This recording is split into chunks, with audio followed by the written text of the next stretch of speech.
հարգելի հետևորդներ, եթերում է IBC լուրերի ժամը 12-ի թողարկումն է, ես Սվետլանա Պետրոսյանն եմ, նախ կարևորը համառոտ։ Իրանին պատերազմով կոտրել հնարավոր չէ, ինչ եզրակացություններ է արել իրանագետը։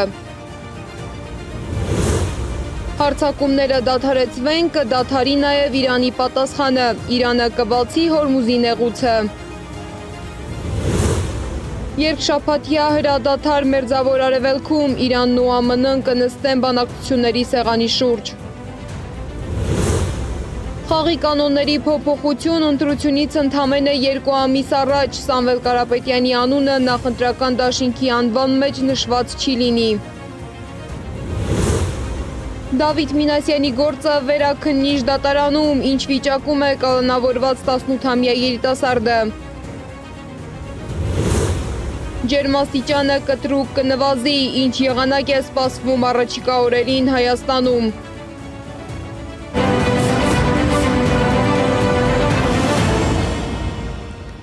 ԱՄՆ նախագահ Դոնալդ Թրամփի խոստացած վտանգավոր սցենարը չիրականացավ։ Վերջնաժամկետի լրանալուց մի քանի ժամ առաջ հայտարարվեց Մերձավոր Արևելքում երկշաբաթյա հրադադար։ X սոցիալական ցանցում հրապարակված գրառմամբ Թրամփը նշել է, որ այս որոշումը կայացրել է Պակիստանի վարչապետ Շահբազ Շարիֆի և երկրի բանակի հրամանատարի հետ հեռախոսով զրուցելուց հետո։ Իրանի հետ հրադադարը երկկողմանի է լինելու։ Թեհրանը իբր համաձայն է երաշխավորել Հորմուզի նեղուցում նավագնացության անվտանգությունը։ ԱՄՆ-ն Իրանից ստացել է 10 կետից բաղկացած առաջարկ, որը կենսունակ հիմք է հանդիսանում բանակցություններ վարելու համար։ Երկու շաբաթվա ընթացքում Վաշինգտոնն ու Թեհրանը կպատրաստեն պայմանավորվածության վերջնական տարբերակը, որը խոստանում է հակամարտության մոտակա լուծում։ Մերձավոր Արևելքում ստեղծված վիճակին անդրադարձել է նաև իրանագետ Վարդան Ոսկանյանը։ Իրանագետի կարծիքով այս զարգացումները ցույց տվեցին, որ Իրանին հնարավոր չէ կոտրել պատերազմով կամ ստիպել հրաժարվել իր միջուկային ու հրթիռային ծրագրերից։ Նաև տարածաշրջանում իր դաշնակից ուժերին աջակցելու քաղաքականությունից։ Երկշաբաթյա հրադադարի համաձայնությունը Պակիստանի միջնորդությամբ կայացավ Իրանի կողմից զրոյական զիջմամբ։ Աշխարհաքաղաքական առումով նույնիսկ կա կարևորագույն ձեռքբերում, քանի որ բոլորը գիտեն, որ Հորմուզի նեղուցով նավագնացությունը մինչև պատերազմը կախված չէր Իրանի կամքից։ Իսկ այժմ հենց այդ երկիրն է բացում կամ փակում այն։ Միացյալ Նահանգների և Իսրայելի համար պարզ դարձավ, որ Իրանին պատերազմով կոտրելն անհնարին է։ Անհնարին է նաև այդ ճանապարհով հասնել իշխանափոխության, միջուկային և հրթիռային ծրագրերի հրաժարման, Մերձավոր Արևելքում իրանամետ ուժերին աջակցության դադարեցման և այլն։ Ընդ որում ուշագրավ է, որ հրադադարի համաձայնագիրը պարտադրում է Իսրայելին դադարեցնել հարձակումը նաև լիբանանյան Հեզբոլլահի դեմ։ Հայաստանի հարևան հինավուրց իրանական քաղաքակրթությունը շարունակելու է իր ընթացքը, իսկ այս պատերազմի դասերը ուսուցողական կարող են լինել նաև մեզ համար։ Մինչ հրադադարի հաստատումը Պակիստանի վարչապետ Շահբազ Շարիֆը հայտնել էր, որ Թրամփին խնդրել է 2 շաբաթով երկարաձգել Իրանի հետ համաձայնագրի կնքման ժամկետը։ Նա նաև առաջարկել է, որ Իրանը նույն ժամանակահատվածում որպես բարի կամքի դրսևորում բացի Հորմուզի նեղուցը։ Սպիտակ տան մամուլի քարտուղարը հայտարարել է, որ ԱՄՆ նախագահը ծանոթացել է այդ առաջարկին։ Իսրայելը երկշաբաթյա հրադադարի մի կողմն է, որի մասին նախագահ Դոնալդ Թրամփը հայտարարել է Իրանին ուղղված իր վերջնագրից ընդամենը 1.5 ժամ առաջ կամ վերաբացել Հորմուզի նեղուցը, կամ բախվել քաղաքացիական ենթակառուցվածքներին ուղղված ուժեղացված ռազմական հարվածների հետ։ Իսրայելը նաև համաձայնել է դադարեցնել իր ռմբակոծման արշավը բանակցությունների ընթացքում։ Մինչ այդ Իրանի ազգային անվտանգության բարձրագույն խորհրդում հայտարարել են ԱՄՆ-ի հետ հակամարտությունում հաղթանակի մասին։ Խորհուրդը պնդել է, որ Թեհրանը ստիպել է ԱՄՆ-ին ընդունել իր 10 կետից բաղկացած ծրագիրը։ Նշվում է, որ ԱՄՆ-ի և Իրանի միջև բանակցությունները կսկսվեն ապրիլի 10-ին Պակիստանի մայրաքաղաք Իսլամաբադում։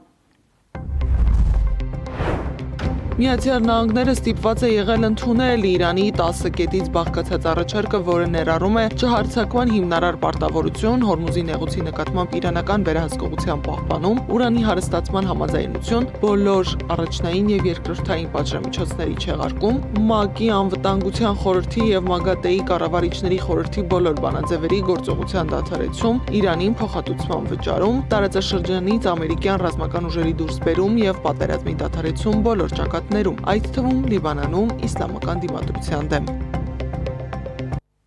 Իսլամաբադում կայանալիք բանակցություններում Իրանի պատվիրակությունը կղեկավարի խորհրդարանի նախագահ Մոհամմադ Բաղեր Ղալիբաֆը, իսկ ամերիկյան պատվիրակությունը փոխնախագահ Ջեյդի Վենսը։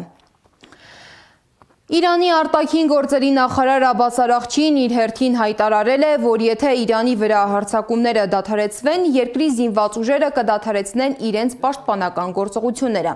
Նրա խոսքով առաջիկա 2 շաբաթվա ընթացքում Իրանի զինված ուժերի հետ համակարգմամբ եւ տեխնիկական սահմանափակումները հաշվի առնելով հնարավոր կլինի նաեւ ապահովել անվտանգ նավարկություն Հորմուզի նեղուցում։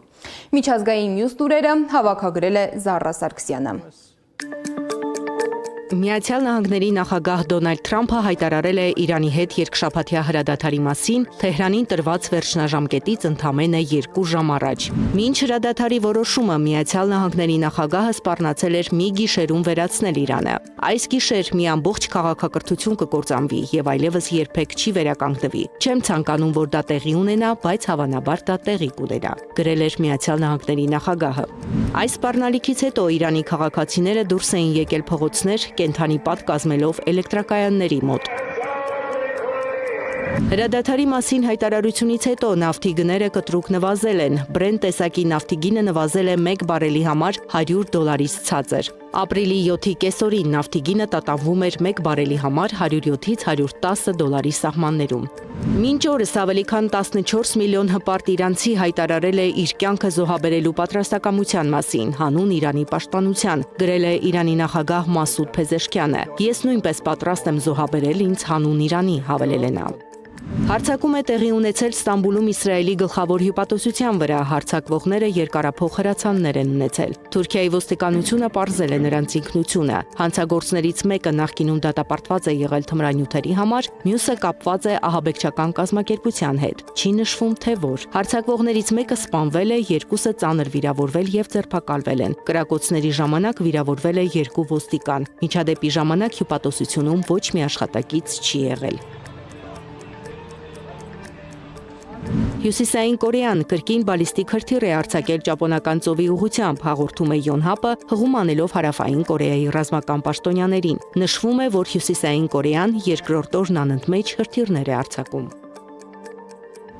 Դաղստանն անցնում է ջրի տակ, մարդիկ հուսահատության մեջ են եւ օգնության կարիք ունեն։ Ջրհեղեղը մեծ ավերածություններ է գործել շրջանում, ջրասույզ անելով ամեն բան, գրանցվել են զոհեր։ Վլադիմիր Պուտինը կարգադրել է տուժածներին տրամադրել անհրաժեշտ օգնություն եւ իրականացնել վնասի գնահատում։ Եվ վերջում ՅՈՒՆԵՍԿՕ-ի ցանկում ընդգրկված հունգարական Հոլոկյո գյուղում Զատկի ավանդույթի համաձայն տղամարդիկ կանանց վրա դույլերով ջուր են լցնում։ Ծեսը կապված է մաքրագործման եւ գարնանային վերածննդի գաղափարի հետ։ Զառա Սարգսյան, Գեղամ Ղազարյան, ABC Media։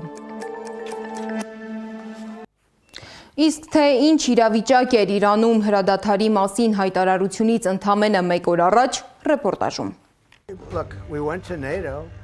Միացյալ Նահանգների նախագահ Դոնալդ Թրամփը հերթական ճեպազրույցի ընթացքում ասաց մի բան, որ հազվադեպ է լսվում պետության ղեկավարների շուրթերից։ Ամբողջ երկիրը կարող է ոչնչացվել 1 գիշերվա ընթացքում եւ այդ գիշերը կարող է լինել վաղը։ Թրամփը նկատի ուներ Իրանին։ Ժամկետն ավարտվում է արևելյան ժամանակով ապրիլի 7-ին ժամը 20:00-ին։ Սա 38 օրանոց պատերազմի ամենաթեժ պահերից մեկն է։ Պատերազմը կամ ինչպես Թրամփն է սիրում անվանել ռազմական գործողությունը սկսվել էր փետրվարի 28-ին, երբ Միացյալ Նահանգներն ու Իսրայելը համակարգված հարվածներ հասցրին Իրանի ռազմական, հրամանատարական եւ միջուկային օբյեկտներին։ Պատերազմի 38-րդ օրը Թրամփն ասաց, որ Իրանն ունի 24 ժամ Հորմուզի նեղուցով նավերի ազատ ընթացքն ապահովելու համար։ Իրանն ունի 48 ժամ Հորմուզի նեղուցը բացելու վերաբերյալ համաձայնության գալու համար։ Հակառակ դեպքում կհայտնվի դժոխքում։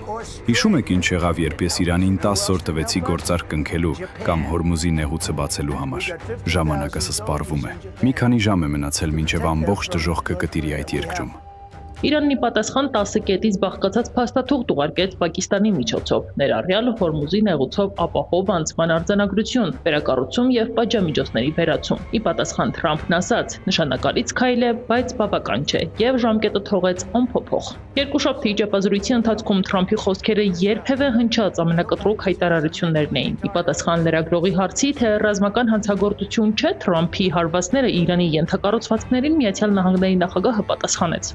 Նրանք սպանում էին ցուցարարներին, նրանք կենդանիներ են։ Մենք պետք է կանգնեցնենք նրանց եւ չենք կարող թույլ տալ, որ նրանք միջուկային զենք ստանան։ Ամեն ինչ շատ պարզ է։ Բայց լրագրողները պետք է զգուշանան այս պատերազմը լուսաբանելուց։ Թրամփը հայտարարել է, որ կպահանջի, որ Իրանում օդաչուի փրկության մասին առաջինը լուսաբանած լրագրողը բացահայտի այդ տեղեկատվության աղբյուրը։ Հրաժարվելու դեպքում սպառնացել է բանտարկել նրան։ Վերջին շաբաթներին նախագահն իր օգնականների հետ առանձնազրույցներում դժգոհել է, որ Իրանի դեմ Ամերիկա-իսրայելական պատերազմի լուսաբանումը չափազանց բացասական է։ Միևնույն ժամանակ Թրամփն ու նրա դաշնակիցները հրապարակավ քննադատել են որոշ լրատվամիջոցների ռեպորտաժները, օրինակ այս դեպքը։ Քաղաքացիական ենթակառուցվածքների վրա միտումնավոր հարձակումները խախտում են Ժնևի կոնվենցիաները։ Որ հրատարակչությունից եք։ New York Times։ Դուք ցախողվում եք։ Իդեպ Թրամփը կարծում է, որ իրենք հաղթել են այս պատերազմում։ Նրա խոսքով Միացյալ Նահանգների օդուժը լիովին վերահսկում է Իրանի օդային տարածքը։ Դեռ Թեհրանը չունի ոչ նավատորմ, ոչ էլ ավիացիա։ Թրամփը նաև մեղադրել է New York Times, ABC եւ NBC լրատվամիջոցներին իրավիճակը խեղաթյուրելու եւ այն որպես հավասար պայքար ներկայացնելու համար։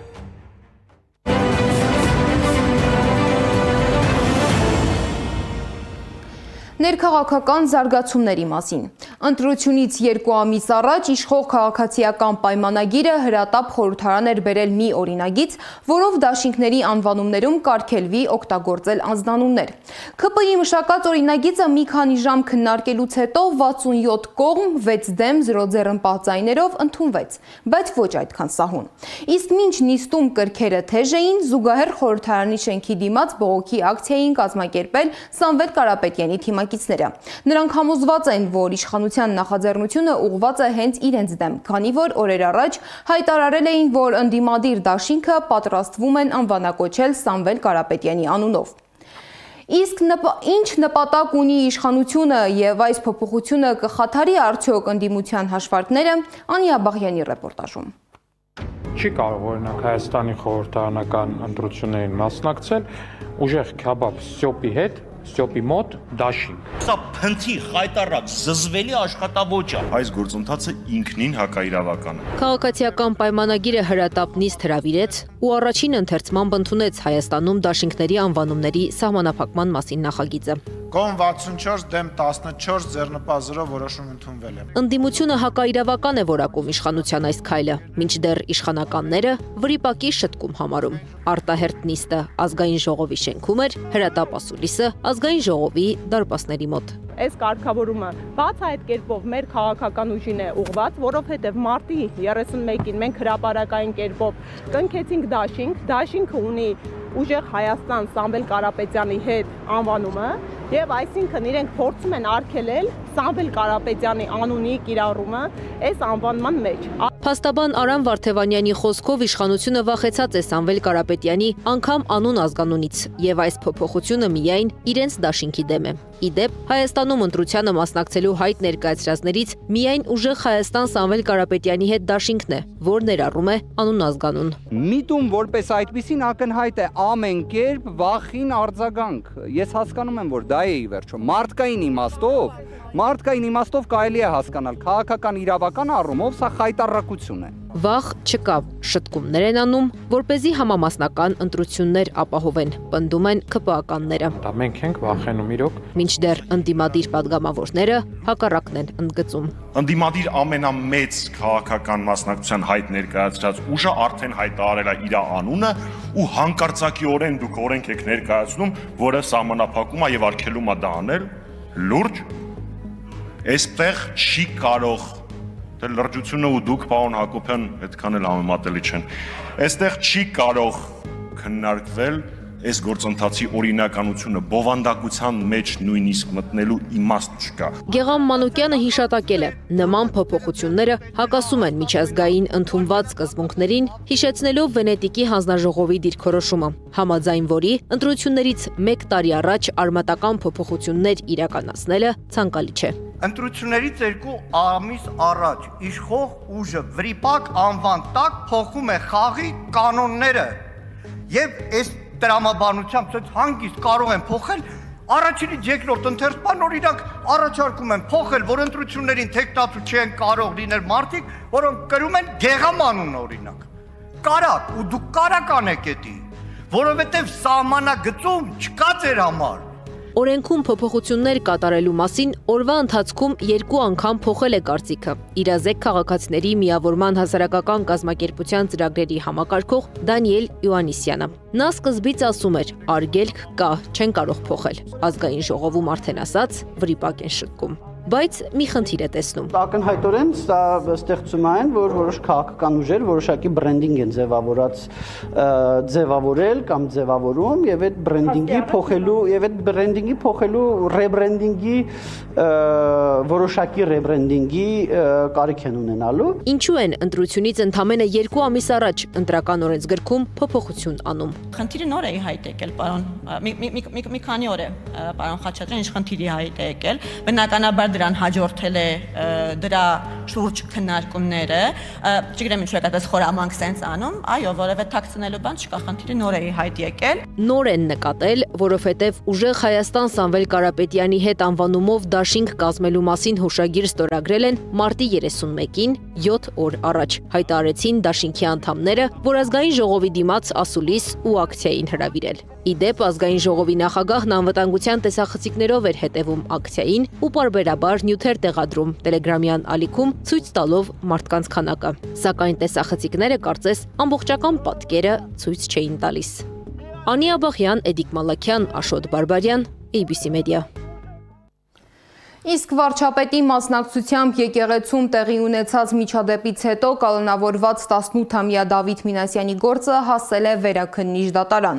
Նշեմ, որ բանտում հայտնվելուց հետո Դավիթը 3 անգամ ուշագնաց է եղել, ինչից հետո հիվանդանոց է տեղափոխվել։ Փաստաբան Լուսինե Մարտիրոսյանը մանրամասներ է հայտնել գործի եւ Դավիթ Մինասյանի առողջական վիճակի մասին։ Առավոտյան մի փոքրիկ կարծես թե դրական էր գնահատեցինք ոնց մեր գնահատմամբ, երեկվա համեմատ, բայց կեսօրին արդեն նորից լավ չէր եղել, նորից եւ այլն, այսինքն ըստ էության նույն վիճակն է, անկողնային վիճակով պարտված է։ Առողջականի հետ կապված այսօր գրավոր կարգով նաեւ դիմել ենք, որ որոշակի տեղեկատվություն գոնե ստանանք, դեռ պատասխանը չունենք։ Միակ փոփոխություն, այսինքն նորությունը դա վերաքննիչ դատարանում արդեն մակագրությունն էր, որ այսօր պարզ դարձավ, որ Անդրինե Ղուկասյանին է մակագրվել, բայց ընդունելու որոշումը չունենք։ Մեր ակնկալիքն է, որ դատարանը ծանոթանալով նյութերին, արդեն ուսումնասիրելով նյութերը կտեսնի, որ այստեղ բացառիկ հանգամանքի հետ գործ ունենք, խոսքը վերաբերում է անձի առողջությանը, ինչը նաև շտապողականությունը իրենից պահանջում, այսինքն մեր ակնկալիքը բողոքի շտապ կարգով քննարկումն է։ Եվ վերջում եղանակի մասին։ Այսօր եւ առաջիկա 3 օրերին Հայաստանի որոշ մարզերում սպասվում են տեղումներ։ Օդի ջերմաստիճանն ապրիլի 9-ից 3-ը 10-ի գիշերը կնվազի 5-ից 7 աստիճանով, իսկ ապրիլի 11-ին նույնքան կբարձրանա։ Մայրաքաղաքում այսօր ցերեկը սպասվում է 15-ից 17, իսկ երեկոյան 9-ից 11 աստիճան տաքություն։ Այս ժամի համար նախատեսել էինք այսքանը, շարունակեք հետևել մեզ սոցիալական բոլոր ցանցերում կամ այցելեք մեր պաշտոնական կայք 3w.abcmedia.am։ ABC լուրերի հաջորդ թողարկումը ժամը 15-ին է, տաղավարում կաշխատի Գառնի Մութաֆյանը։